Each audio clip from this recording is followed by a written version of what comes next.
Hello, MotoAmerica fans, and welcome to Off Track with Carruthers and Bice. I am Bice, and I'm here in Central Ohio, and I'm with our communications manager, Paul Carruthers, who is normally in Southern California, but he's not this morning. Paul, why don't you tell us where you are right now and why? Well, I'm actually on vacation and I'm in the great state of Colorado, which I haven't spent much time here, other than when we used to have races at Pikes Peak International Raceway. There was the only, I think there was probably two or three of those. It's the only time I've actually ever been to Colorado. So, um, doing a bit of a road trip here and seeing, God, so much of the state. It's not even funny, and it's an amazing place. So it's right now I'm in Copper Mountain, which is halfway between Vail and Breckenridge. So it's a pretty bougie part of Colorado. I think this is where all the celebrities come and ski, etc. So we're gonna explore a bit of this place for a couple of days, and then start to head back to Southern California. But man, it's an adjustment getting used to this kind of elevation from sea level. It's like I thought I was in pretty good shape, but now I get exhausted walking to the car. So Yeah. it's quite a bit different and really dry, and it just takes a little bit of getting used to. But it's definitely a nice spot. You know, that photo you sent the other day, I think I joked on there, I'm colorblind, but gosh, I can even tell in that photo, the leaves are pretty colorful right now out there, huh? Yeah, the colors are amazing, and I think we timed it perfectly on that because I think in a couple of weeks here those colors will be gone. But man, we nailed it on the timing because it's just beautiful. I mean, you look around and it's amazing. Like that photo I sent, that's everywhere. So kind of cool. Yeah, it looks like a postcard. I mean, it's exactly what you'd expect that area to be like. Well, let's bring our guest on. So our guest this week is Chris Ulrich, who we haven't talked to in a while. Last time we had him on, we had a good amount of time to talk to him on things. This week we've got a few topics that we want to discuss. So, Chris is former Superbike racer. The thing I remember him most about is early on when he rode the Kids Don't Smoke TZ 125, or maybe it's a RS 125. We'll ask him when we get him on here. But he's principal of Team Hammer and runs the M4 ECSTAR Suzuki team, and also the other riders that are under that tent with Team Hammer, and has recently moved to Alabama from Southern California. So, welcome to the podcast, Chris.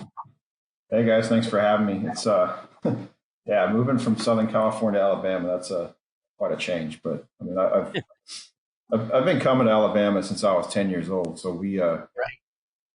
we moved our racing the technical side of our racing operation to Athens, Alabama in 1990 after many years of burning through different crew chiefs that either A, couldn't build a bike that could last an endurance race, or B, were just scumbags. And so we ended up finding getting hooked up with Keith Perry, and he'd worked for Ontario Mototech for a few years, the Honda guys with Kazushima, and then he was working for Lockhart. And I don't know the details of that because I was 10 years old when everything came down. And we got hooked up with him, and then the shop's been based there in Athens, where he lives and has lived his entire life, and it's been a good relationship and successful, on the technical side, and won a lot of races with Keith Perry built engines, and then also he's now he's more than he's a technical director and especially on the mechanical side for the engines and stuff like that, but also kind of co-manages everything with me at the shop now, and a big part of our success. So but anyway, going back to the getting here, yeah, I spent plenty of summers here as a kid, as a racer. I'd come to the shop when I was racing and kind of be based out of here when I was a teenager, when I was running my own program. And then recently I've been spending a whole lot of time here in the last couple of seasons, just helping out and making sure that the vision and the communication from California, vision is communicated from California, and it seemed to work. We had a lot of success recently, and so anyway, my not to get into politics and everything. My wife was kind of sick of California, and so was I. And we looked around, and this is the place that I had a business interest in, so we could go here and actually picked Madison, and it's got really good schools, and everything kind of goes farther for you here. People are pretty nice, so but it's I'll tell you, I'm a California boy, so yeah, but we did still a bit of an adjustment, man. But we did hear that your wife was all in on making that happen. She was kind of the motivating factor to make it happen, which I know all of our significant others are our bosses, other than our dads or other people that we work with. But Jamie certainly wanted to make that happen, right? So you did it a little bit because of her too. Yeah, I mean, without burning up too much time, the story goes, hey, we're meeting with a real estate agent. I'm like, oh man, I've been dragging my feet on signing the papers. And then we decided, during the whole COVID thing, the kids were out of school and whatever, and the school year ended, and so we actually were leaving. I was leaving to go to MotoAmerica 1, and I had to get. Man, long story, but like my RV, the rig that carries the hauls the 2-seater rig had some big transmission problems. So I borrowed this rig from Josh Hayes. Josh Hayes' rig was nice enough to loan me the thing to drive across the country. And I got the rig and like, okay, well, you got to drive. I'm going with you. So I went to, we went to the shop. They went to go visit our old neighbors in South Carolina. But, when we were leaving for that trip, she's like, we are listing the house when we leave and we're going to see what happens. And then all of a sudden the thing sold for way more than we wanted for it. And then, wow. It was like the die is cast. I mean, the statement is we are listing the house when we leave. It wasn't like there was a choice. It was like, this is what we were doing, which, look, in the end, it's going to be better. I mean, between MotoAmerica 1 and MotoAmerica 2, I spent 18 days here, and that's 18 out of 24 days between those two races. And so that's a pretty tough gig to be on the road that long, not necessarily consecutive, but it was like a 10 or 10 or 14 day stint in the middle, and it all runs together. So this is the better deal for my family, and I'm starting to like it and enjoy it. Although I haven't really been here that much because the season's been so crazy. Right, you'll enjoy it after the season's over, though. That's great. I'm hoping. All right, let's catch people up on what's happened so far with you this year, Chris. It's in the MotoAmerica Superbike Championship.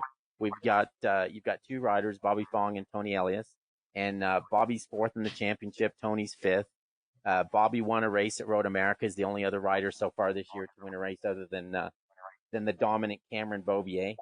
In Supersport, you're second in the series standings with Sean Dillon Kelly, 40 points behind Richie Escalante with 3 victories. And you've also got Lucas Silva, who's fifth in the championship and earned his first career MotoAmerica podium a few weeks back.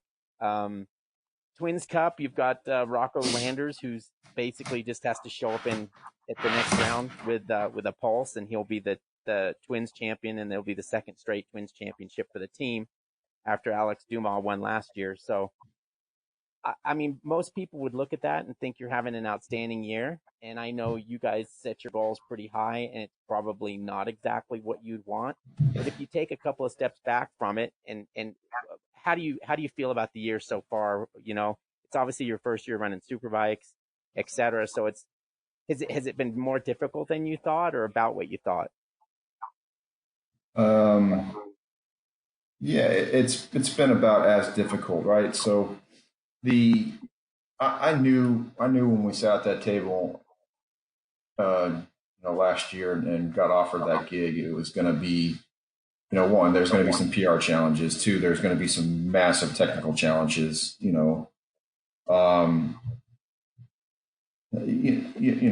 Just lots of challenges, right? And we were right. We knew it, and we've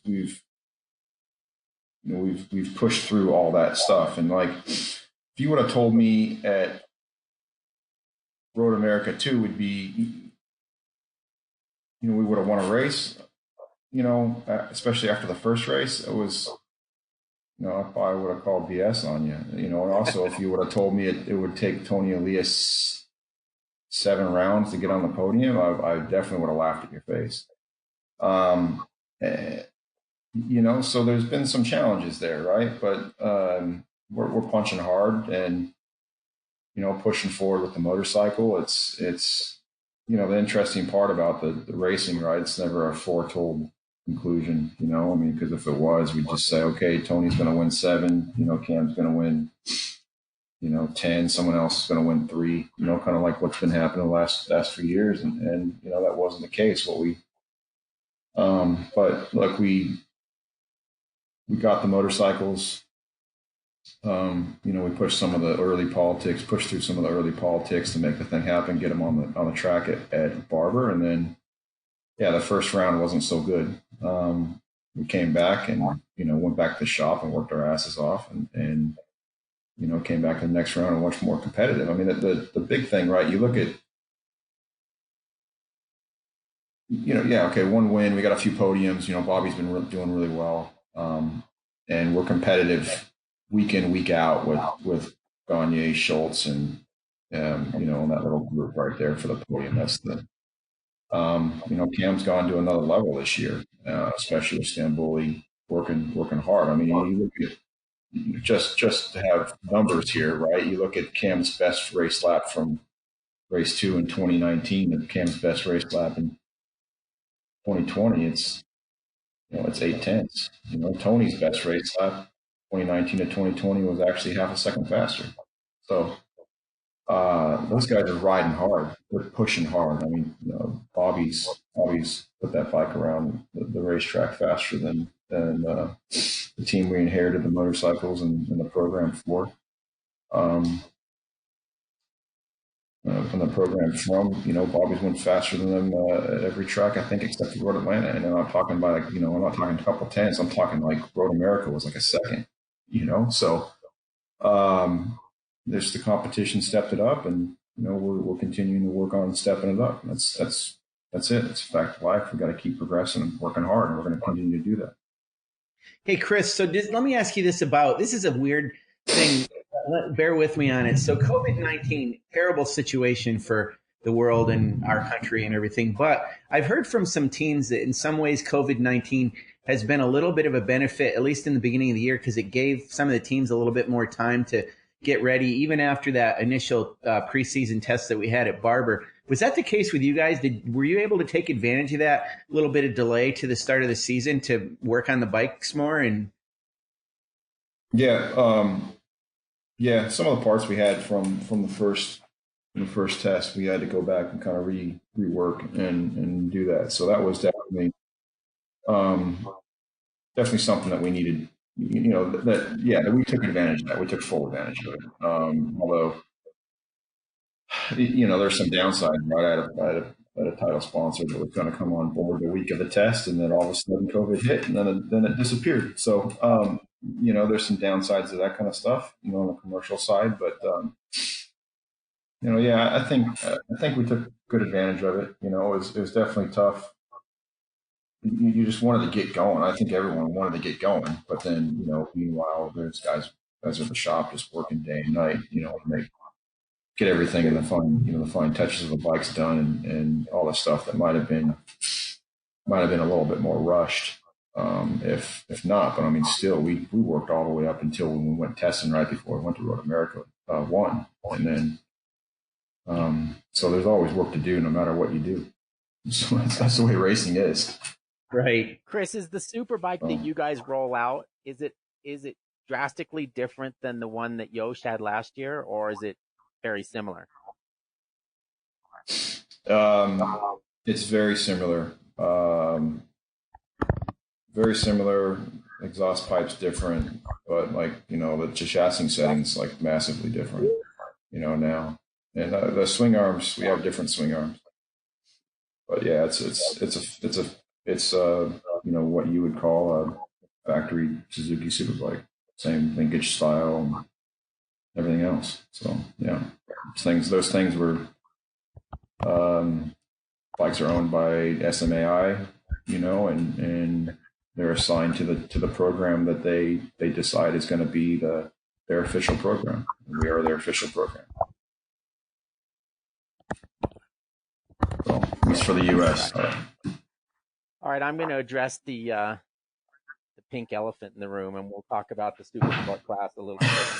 What's that? Is that Sean still in his pajamas? Yeah, that's right. Go ahead and picture that if you want to chuck. That is awesome. Oh my gosh. Wait, dude, you know, this work from home thing, man, this work from home thing is rad in a lot of ways, and it's really bad in a lot of ways.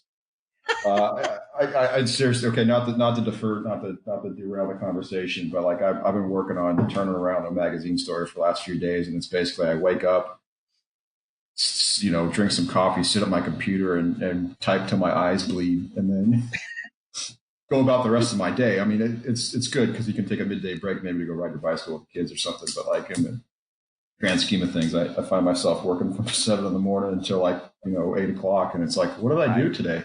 And then you think about the last time you actually shaved. You know, yeah, and you know, it's like, well, maybe I should get dressed this morning just in case I got to go somewhere. But anyway, you end up in your workout clothes all day. Okay, so back to the pink elephant. It's not Sean. Yeah, hey, before we go, hold on, Chris and Paul. So the first pink elephant, which is not me, I'm gonna play a soundbite for you. This is from a recent podcast that Richard Stamboli was on. This is about the Supersport situation. And I don't know if you saw it. Well, you did. This was on your website. This was on roadracingworld.com was where I watched it. So I'm going to play this little clip, and then we can talk about it, or Chris, you can respond to it. So here, I'm going to hit it now. I think that allowing that bike in that class, which they don't do in World Supersport, was just basically a way for them to fill the grid.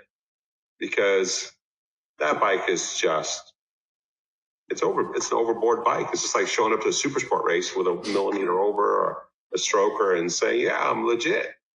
But that just because it comes from the factory that way doesn't make it legit. You know, it's so easy to make power with 636. Now, with that said, power isn't everything around a racetrack. But on a 600 class, when there's limited power to start with, power makes a difference. If it was another 36 cc's in our class, I'd be like, so what? You know, because we can't put the power down the ground anyway. Like you talked about wheelie control and traction control and all these different things, trying to dumb down the bike. You know, that's what we're doing. But in that class, I think it gives you definitely an unfair advantage. You know, I was always surprised as to, you know, why no one's really ventured out and put a little bit of work in that thing. And obviously, you know, Escalante and those Honos guys have done that. And nothing to you know, against Escalante. I think he's riding really good. But for sure, that bike's a cheater bike for that. So there you go. There you go. Look, yeah, I mean, that's look, Stamboli's a smart dude. And he's been racing for a long time. And he actually, you know, he raced Kawasaki's back in the day. And so that's actually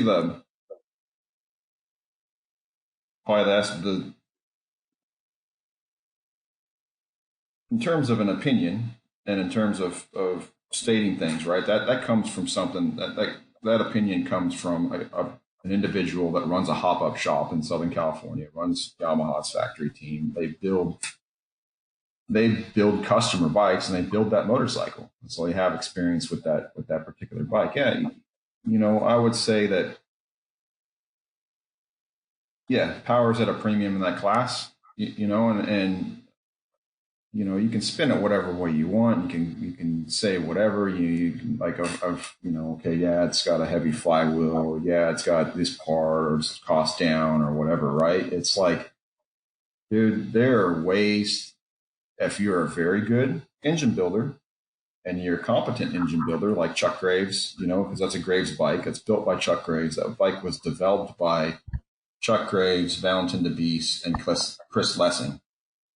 And I've ridden motorcycles built by those guys. I mean, my other gig, right, working for the as a moto journalist is giving me the opportunity to ride some pretty ripping motorcycles. And I remember a set of forks that I rode that were on a FX bike that Chris Lessing built in, man, they all run together. I think it was 04, 05 or something when those guys were over there, when Graves was running the super stock bikes.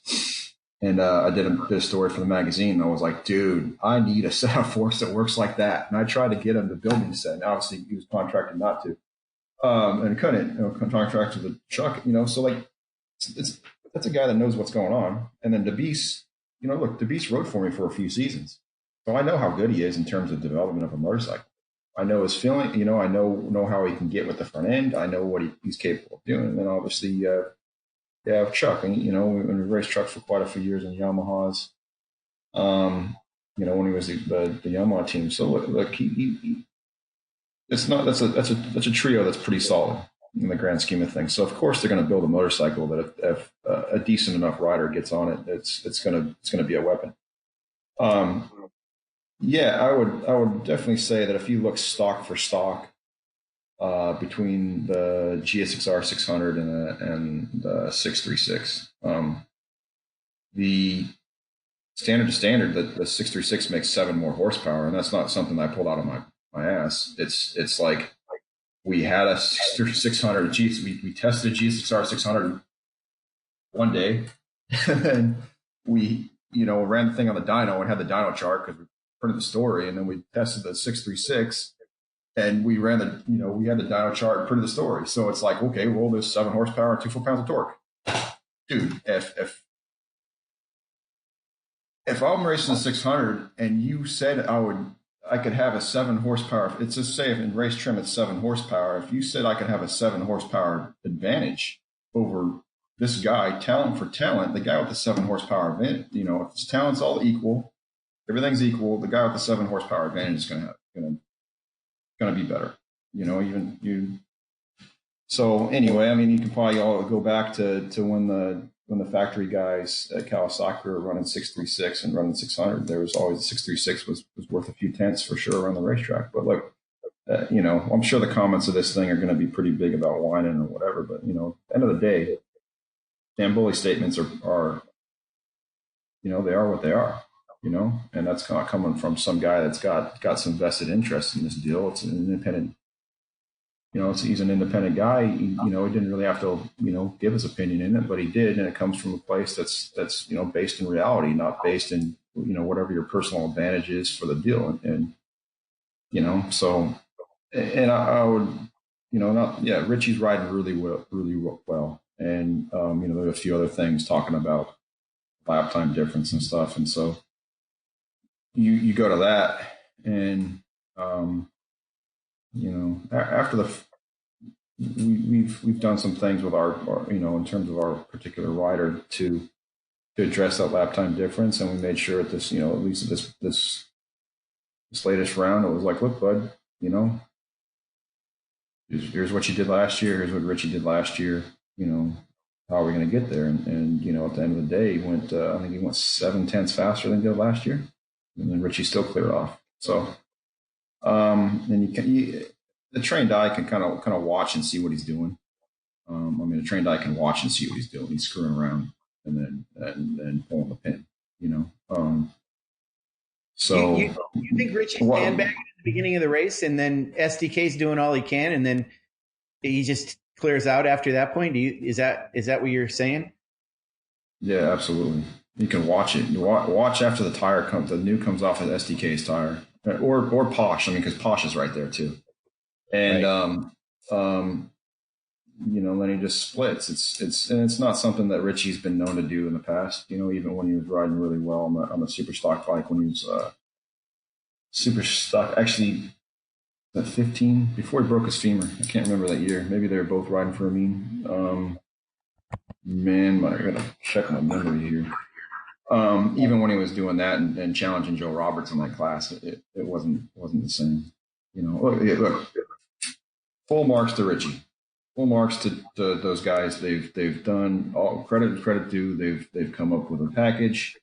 They've exploited the package, and they're doing very, very well. And they're and it's forced guys like me. Look, I went back to the shop and went, okay, well, we won the championship on this bike last year, and it was a GSXR 600 that made everybody complain. So obviously we did a very good job with that bike.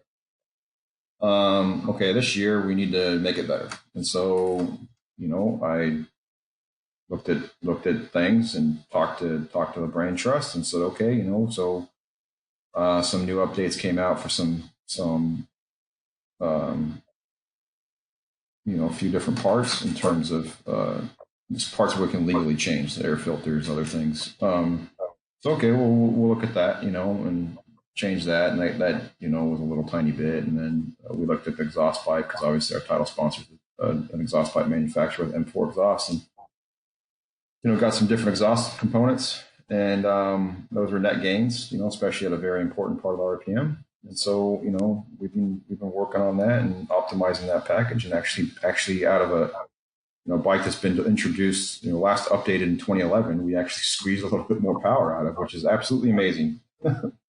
But look, we're working hard. We're working hard on the chassis, we're changing things around, and then pushing our riders to make sure they do that. I would say that, beyond that, some of the response, it's a funny thing because I've gotten this whole deal hung around my neck, or the as we're referred to, the M4 team with Team Emmerings had this thing hung around our neck. It's like I got text messages in my phone from guys like, I get approached by a guy like Jason Aguilar and say, hey Chris, what are you going to do about that 636? And I'm like, dude, what are you going to do about that 636? I'm not the watchdog for the paddock. Yeah, I got an open line to the series just as much as anybody else does. And so I reached out to him, after that conversation at MotoAmerica too, because he was complaining that the bike got, that Richie just blew by his R6, which is R6 is pretty darn fast. And, so he cornered me in the paddock. So I reached out to him and I told him, okay, dude, you want to do something? Cool. Well, the only way anything is going to happen is if we all get together and do this. So what do you got? And what he came back to me with is, well, me and Poncho talked about it, but, Hono sponsors me and we don't think it's fair, but I'm not going to do anything because of that. And it's like, okay, what am I supposed to do then, dude? You don't, it's like, I'm not the police of the paddock. It ain't my job. So great. You want me to do something about it, do something yourself. So anyway, rant over on that. It's I saved it. I got the Chris, you may have seen this, but on the Jason was on the podium at Barber, and he actually did say something about it in the press conference. So it's interesting that you said that he's texted you before on it. So, yeah, I mean the same thing with the HSBK guys. Clear that he didn't think it was the motorcycle that was the reason that Richie was winning on the last podium that he was in. Right. He did, yeah, but look, Richie's. There's a couple different subjects on this thing, right? Look, bottom line, end of the day, Richie's riding really well, and he's got a package that he's exploiting very well. That's it, and we, whether we think it's fair or not, that's the rule for 2020, and we got to push as hard as we can, for the season, and then see where the chips lay at the end of the year. That's it. So it's pretty obvious nothing's going to happen with that thing, no matter what. And I think at the end of the day, I'm getting a lot of heat. Or my organization's getting a lot of heat for a lot of that stuff. But it's like, dude, there's other guys in the paddock that just don't have the sack to come up and sort it out, which is disappointing. But hey, man, we're Ulriches. We're always game for a little rowdy. Yeah, you think? Little ruckus. I mean, look, if we weren't game for a little ruckus, the entire paddock would not enjoy the benefit of having what are we supplying? What's the road race relations fund supplying to in terms of the quantity of air fence? Air fence. Yep. Yeah, it's right. At some places we're deploying 110 pieces. So I mean that and those 110 pieces may or may not exist now in that quantity or accessibility if the Ulrich family didn't ruffle some feathers and just make stuff happen. All right. Well, probably enough for that. I mean, I don't have a dog in the fight, and unfortunately or fortunately, they're both, those two kids that are in that class are amongst the nicest kids in the paddock. So my only thing is, I hate to see somebody like Richie Escalante kind of, have his deal tarnished by people that think he's riding a cheater bike. And I mean, you watch the races, and the races are excellent. Obviously, Sean Dillon Kelly, might be at a little bit of a disadvantage, but I don't know. I mean, how much do you think this has gotten into Sean's head, though, as far as like him hearing like, hey, he's on a cheater bike, you're not, do the best you can. I mean, has that affected him, or is that not even the case?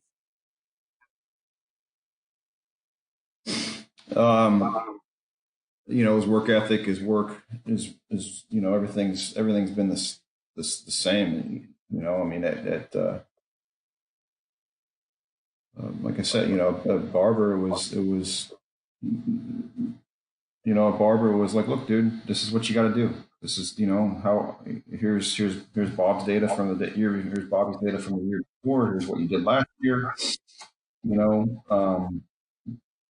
got to do the work. He did the work, and he improved his lap time substantially and rode as hard as he could until the end of the race. And so you can't fault him for that. At the end of the day, like, look, man, if you talk about tarnish records, right? There's no asterisks. There's going to be no asterisks at the side of this. At the end of the year, when Rich, if there's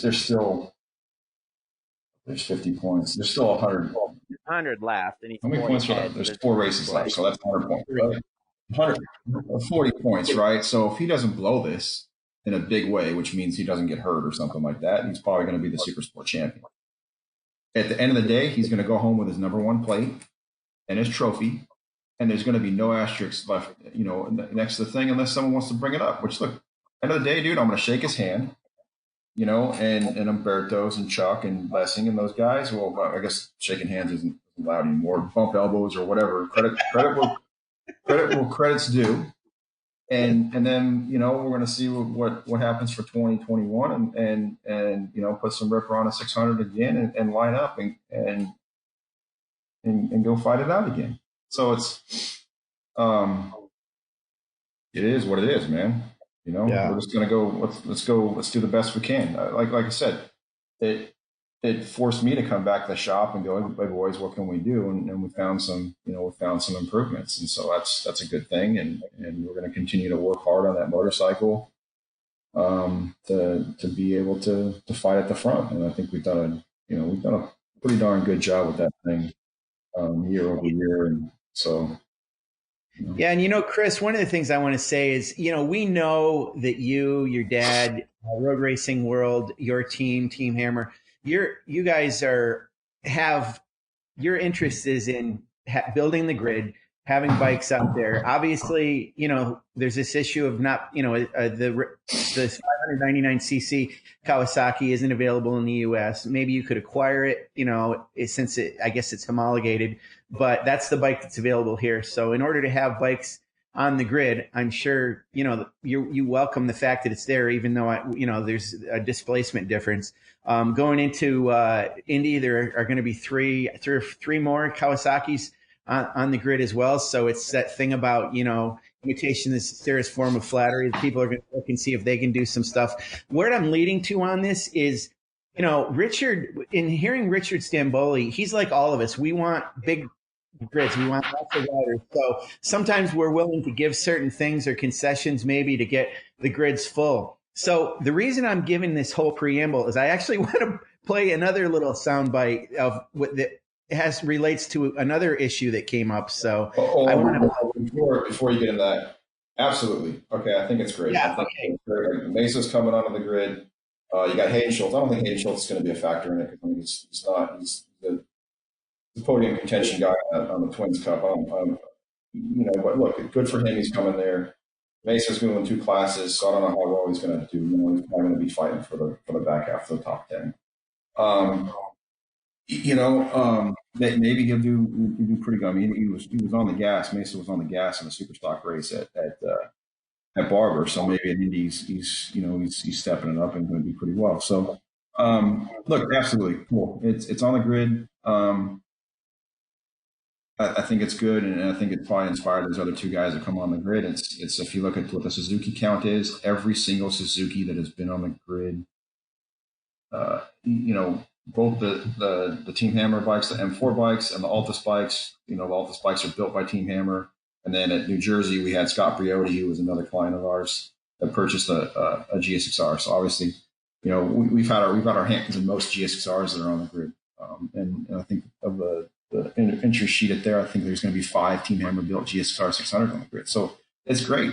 Look, the more people think they're competitive, the biggest barrier for people coming to the MotoAmerica paddock is they don't think they have a chance against, this guy or that guy, right? Well, like, look, if you get a Graves built 636, you think you have a chance to show up on the grid and be competitive. At least you can eliminate that. If you buy a Team Hammer built GSXR 600, you think you're going to have an opportunity to be competitive on the grid. Right. Same thing when Graves was supplying Yamahas to guys. He had an opportunity to be competitive on the grid. Breaking that barrier down, it just makes everything easier.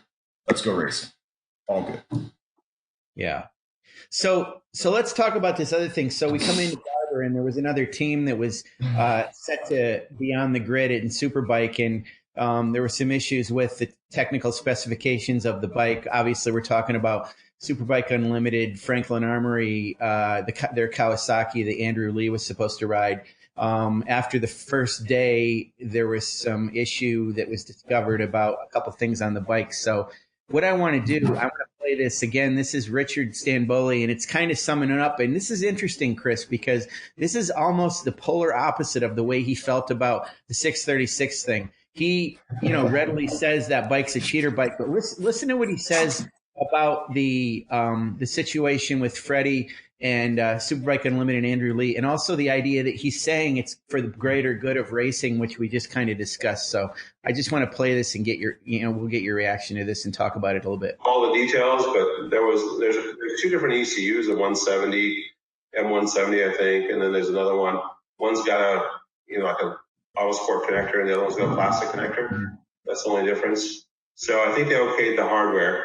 And then the guys in England didn't have the MotoAmerica spec Superbike firmware ready for that Kawasaki. Okay. So, but they did have an open Superbike package which had sectors in it, which wasn't legal for MotoAmerica. Right. So before the thing even happened, I got a call from Chuck. He said, "Hey man, do you have a problem with Freddie running an out of spec firmware?" I go, "What's different about it?" Because I think I've seen it before. And I said, "Oh, it has sectors in it." I go, "I don't care. Why would it bother me? We have sectors. We have sector mapping. So I think it's fair if they had sector mapping." And so that was one of the things. And then I heard he had some type of modified transmission as well. So I don't know what was special about the transmission. I think the ratios were probably stock, but it was something, closer to a seamless, I guess, or some easy shift transmission, which is kind of weird. Maybe it was aftermarket transmission altogether. But I didn't understand that either because the Kawasaki's are cassette transmissions, so it would be changed literally in 30 minutes.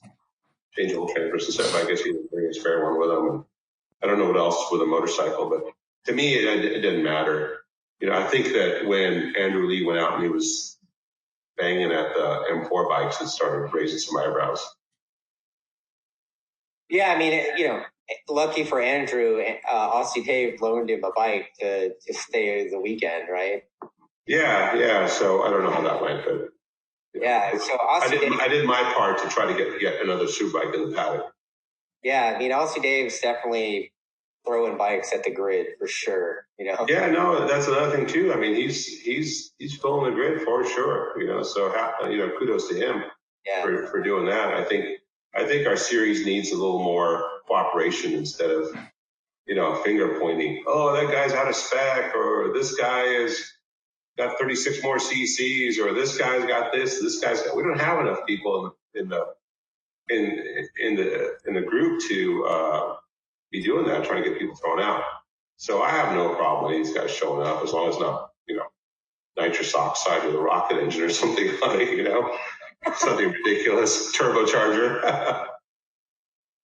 Nice, like a big blower sticking out of the side. Yeah. I mean, I know one team that's got a development ECU that isn't doing development. Got it. So But I don't complain about it because I want them to be in the paddock. Right. Not going to mention any names. Wow, man. It has one letter and one number in the team name. Okay, so there it is. Hey, Chris. There it is. I Chris, do you even still heard value that, his Chris, opinion and like him? So he kind of went the other direction. Hey, when we went racing this year, you know, I rode a lot of his motorcycles, right? And I've worked with him. So like I rode his Cowie, I rode his MotoGP bike. So look, he's a smart guy, and yeah, he's entitled to his opinion on that one. Let's say, you know, in terms of the letter and the number team, I know which team that is. Hey, dude, you know, RECU based on the MotoAmerica rules and the FIM rules is legal, and whatever's going on with it, you know, I can tell you there's no, you know, whatever. That's your rule. So I would say like some of the stuff, like, so look, I think it was, you know, I looked at those guys coming. I looked at Andrew coming back to the grid and the Superbike Unlimited guy. So you have a guy that owns an independent hop-up shop that was willing to come spend his, you know, get Andrew's sponsors or whatever, spend their money and come to the paddock. Great. Okay. I'm minding my own business in the paddock, and you know, another situation of, hey man, what are you going to do about this, comes up to me, and it came back with, hey man, what are you going to do about it for yourself? Because I don't care. Mm-hmm. And so, you know, it's easy to suffice that, you know, hell, I read on the internet that I filed a protest. I didn't file any protest, you know? So that would require spending money and making things official.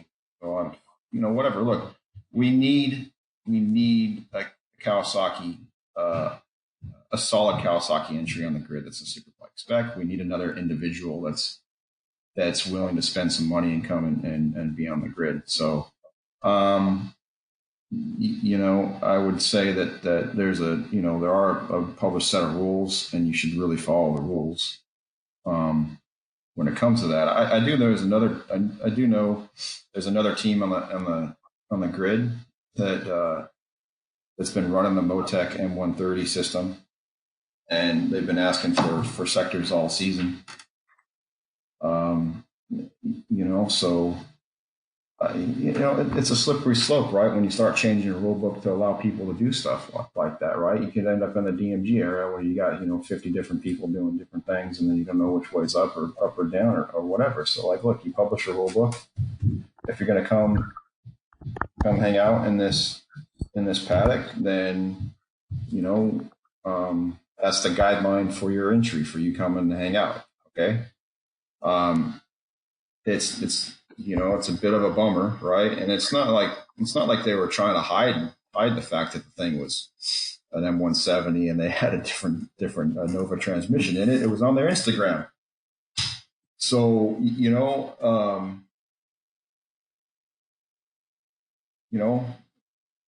what's the series going to do?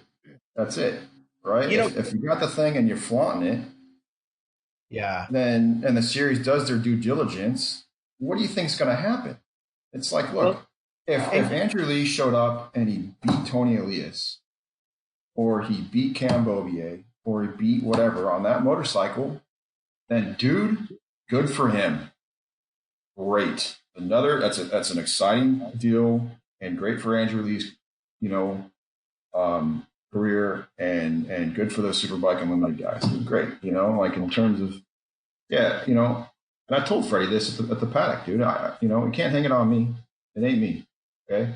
And so, you know, at the end of the day, it's like, well, whatever. You know, if he would have beat Tony, then that's my problem. But, you know, at the end of the day, it's Tony's problem on that end. You know, Tony's on this motorcycle that he's ridden for that many years, and if he would have beat Tony, then you know, we either need to look at the setting or whatever, you know. But yeah, I think it was a good thing that they showed up at the paddock. I think it was disappointing that they didn't come with the deal, you know, with the correct correct equipment. And I think the series did the right thing by not allowing it to run, because like, look, if you start we've seen this history before. If you start letting people just show up with whatever the hell they want, what are we going to end up with, dude? Yeah, one of the things I want to jump in and say here before Paul's got something, but I just wanted to say to Freddie's credit, he did readily admit it was a mistake. I mean, he clearly knew going in. From what we understand, he's taken care of the issues that were pointed out to him. He's supposed to be at Indy with Andrew Lee on the bike, and the bike's going to be fully legal. So I did want to at least give that thing. But Paul, go ahead, Paul. Yeah, Andrew ended up riding a bike with M130 with no sectors in it. One quick question, anyway, Chris. Yeah. You've you and your dad, you've had this role in the paddock, whether you like it or not, of being somewhat of watchdogs, and minding your own business. That's not an appropriate phrase, but it's the only thing I can come up with. But do you relish that role, or are you actually tired of it?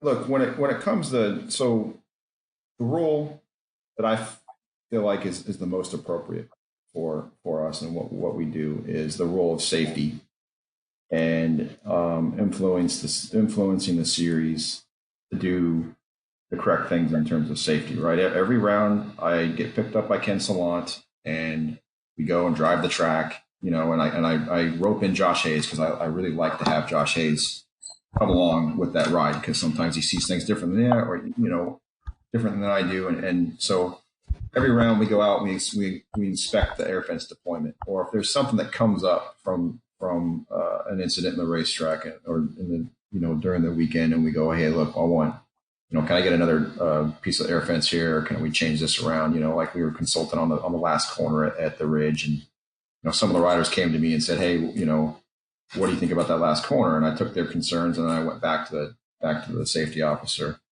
and race direction, and then we made a change. And it was I love that rule. I love it, because at the end of the day, if someone goes flying off the racetrack and they hit air fence and they get up and walk away and they race again, that's us. We did our job. I'd say some of the stuff where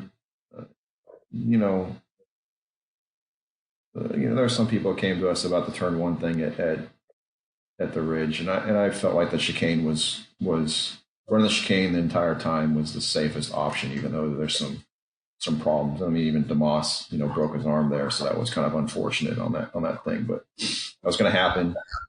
There's some changes coming for that track next year, which I think going to be super positive for the series. And they've been noted by my concerns have been noted by race direction. We're going to work together on that.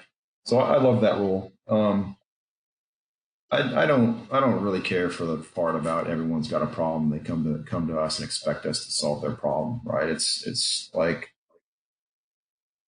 sometimes it can get a little bit petty, and frankly, it's like, look, if you have a problem, say with the 636, dude, then you do your research and you come back and you give it to the series and do that. If you would like to band together with other teams or something like that to make something happen on a collective level, then sure, you can go ahead and initiate it, and then it's their decision of whether or not they're going to do it. But if you have a problem with something, you should probably just try to solve your problem, at the end of the day. And maybe my father's opinion might differ from mine, but it's like, I got enough stuff to deal with, and I don't really, it's right.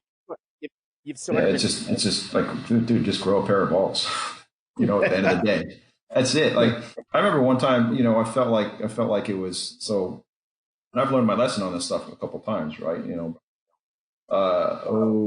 06, I believe it was, and the riders were all pissed off at the old AMA about they wanted some extra practice because it's been raining in Mid-Ohio, and that was kind of led to the some big problems in Mid-Ohio. And I just sat there in the meeting and said, hey guys, we're not getting anywhere if we just sit here and shout. Like, why don't we just all get together? Okay, we collectively do this.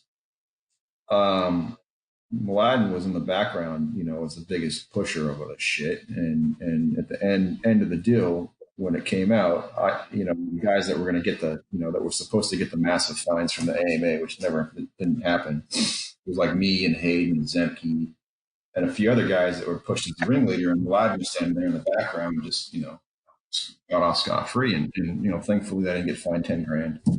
And so I'll gladly go after safety stuff, and that stuff would be probably pretty appropriate to get fined for. Although nowadays, man, working with Chuck and Wayne and Argano and Salant, those guys have do a really good job in terms of looking at the safety stuff and doing that, so we don't have to have those type of arguments anymore. But the technical stuff, I'd prefer we just all get along and we go down the races, or if someone's got a big problem with somebody, they get the damn rule book out and they go figure it out themselves. Right. I read the rule book, I get it. The situation is the situation, and we'll go down the road like that. So it's I think even last year, when the rule book caught me out a couple of times last year, one with Fong at VIR, and that was a detriment to me. And then the rule book, was in favor of me at Barber at the end of the year, which, both things are pretty controversial. Yeah. At the end of the day, actually, the first one when Fong was, excluded wasn't super controversial for anybody but us. But then the one at the end of the year was pretty darn controversial. So, it is what are the rules? That's the rule, right? And I think we'll double check the rule, but I think we've made some revisions for that rule for this year to kind of eliminate that kind of situation from happening again, which is perfectly fine. That's a good thing. It's less BS. So, look, overall though, I'm happy that we're here. I'm happy we're here about the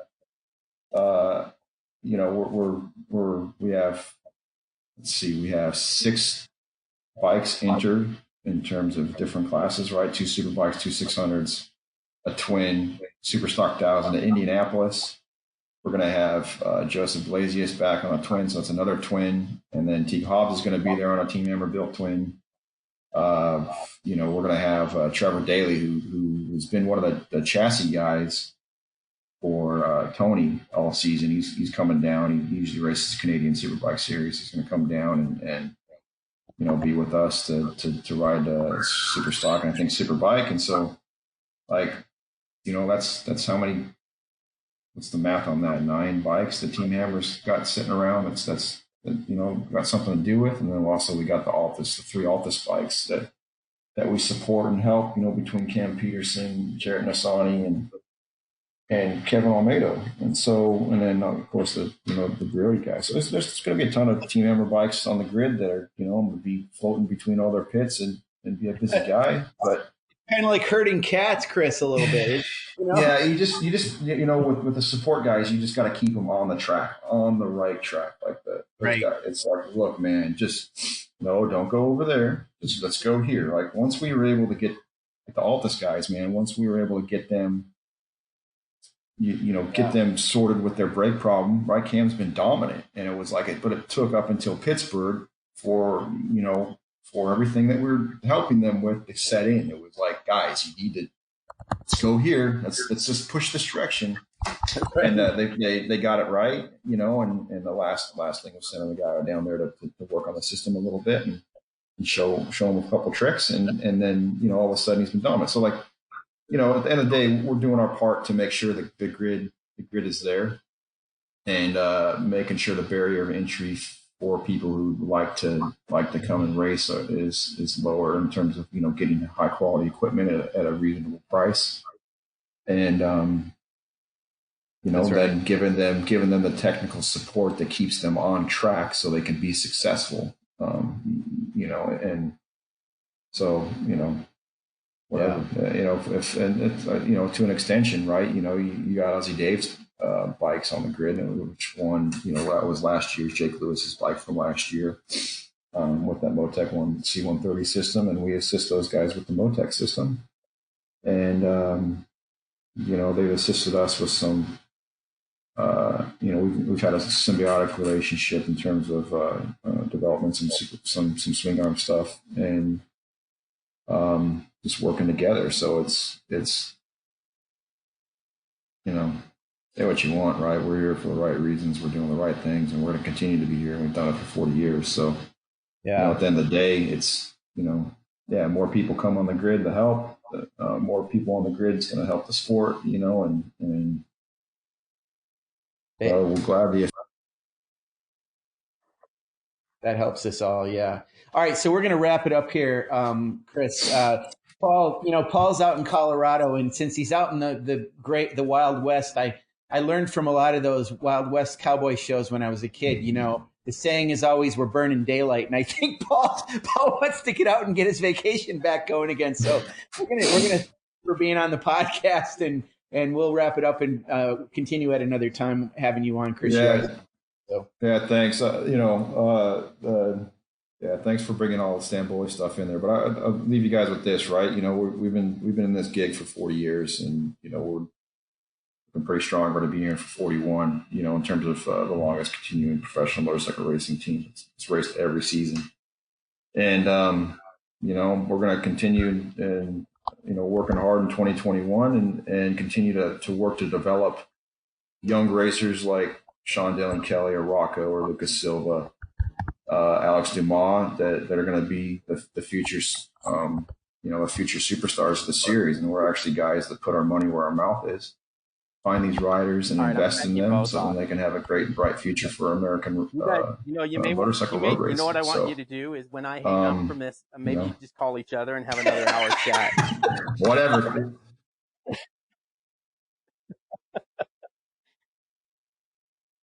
All right. Well, we haven't talked. We could probably spend all day. Thanks for joining us and continued. We haven't been able to talk. So. And I'm glad your move went well and you're comfortable in Alabama. Make me happy.